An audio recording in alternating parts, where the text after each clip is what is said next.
Quite a few mysteries surround Liliya, with the first one being her missing tongue. Now, this is probably less of a theory and more of just a deduction, but clearly she can't have regrown her tongue.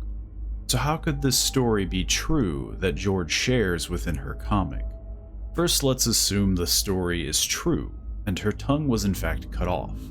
We can't be sure how much of her tongue was cut out, and even if it was most of her tongue, people without tongues can still speak with a surprising amount of clarity.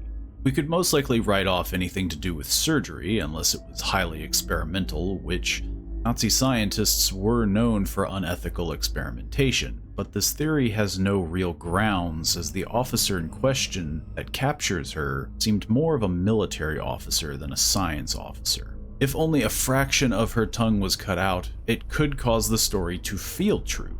She stays silent for a time due to fear of further punishment, but later regains confidence and control before persuading his bodyguards, allowing the story to foster and grow. Then of course the more boring theory, but of course the more logical, is that this is in fact a made-up story. Remember that though Dr. Wernicke is telling this story to Silas Knisley, and is most likely a reliable narrator, who's to say George, the one that originally tells the story, is? George becomes one of her many acolytes, and it's proven with the bodyguards that she is extremely charismatic to the point of turning bodyguards against their own officer, and convincing others to commit acts of self-mutilation. The safest bet on her tongue being cut is that this is just a story.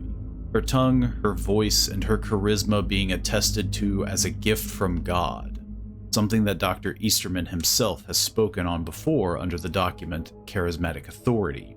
In a Bible he found in a soldier's locker, St. Paul says charisma can only be gifted by God, though Dr. Easterman disagrees.